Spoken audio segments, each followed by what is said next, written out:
one is maybe inclined to believe that the world has fallen into disorder, maybe even disrepair. However, we would argue that instead it is one of contested order.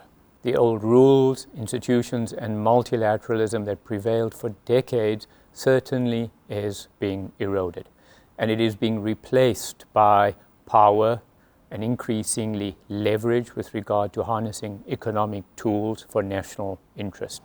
Some may even call it muscle diplomacy. And of course, what that implies is that geopolitics is now at the core of decision-making and market orientation. It is no more simply about economic data, but it is also geopolitics that is beginning to shape the idea of political intent influencing economic outcomes.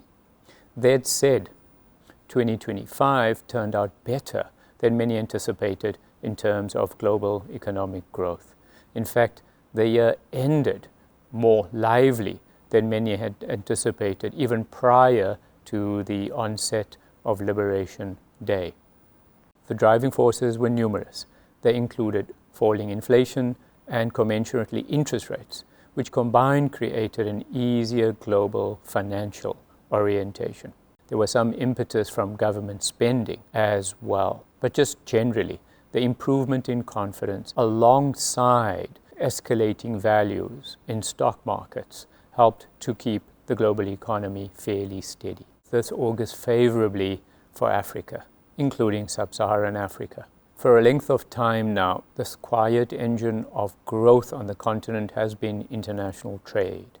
And with global growth fairly steady, that of course means that the continent will export into a somewhat receptive environment. But more important than just global growth is the commodity cycle. In an environment of elevated prices, this is translating into a boon for many African countries.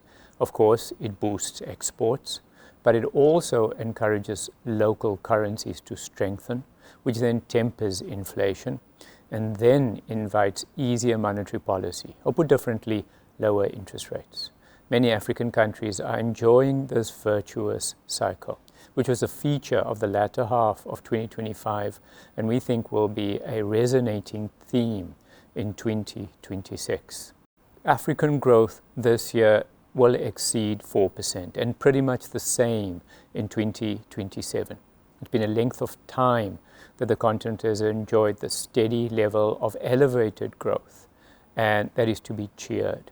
East Africa will be dominant, with many economies growing in excess of 6% over the next 2 years. That said, West Africa, on the back of reforms and fiscal stabilization, is also catching up. It is plausible that Nigeria, Ghana will grow by in excess of 4% as well, with Angola also picking up the rear. South Africa enjoyed numerous milestones in 2025, embracing the macroeconomic, socio-political, and even the sporting world. And it signaled that when systems work, South Africans can execute successfully. 2026 is probably going to be a year that represents the best potential with regard to the macroeconomic backdrop in a decade. South Africa's economic growth is likely to garner momentum, shifting from the stabilization of the last few years. That momentum is going to be founded on a clutch of drivers. These include, for instance, rising real incomes, falling interest rates, increasing appetite for credit-oriented spending, and elevated stock markets. The household sector accounts for about 2/3 of South Africa's economy, and therefore when it is buoyant, it has the capacity to crowd in fixed investment, which is likely to accelerate this year after having contracted in both of the last 2 years. Ultimately, though, the rule of law is what is going to determine prosperity. The rule of law is everything. It is the foundation stone of any hope for prosperity. It engenders confidence, which in turn stirs investment, and of course, with it, the virtuous cycle of jobs, spending, and further investment. Perhaps 2026 can be that year that engenders this cycle. For the moment, at least for the next 12 months, GDP growth is likely to accelerate, underpinned by increasingly more lively household spending and fixed investment. The rand too, even though when it is strong, it tends to dent exports, will remain a net positive. Overall, it will temper inflation and create easier financial conditions. We also think that the rand will remain fairly steady at around current levels, which we consider to be fair value.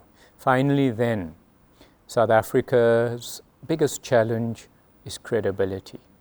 To lock in the credibility that was achieved in 2025 so as to secure continued growth momentum.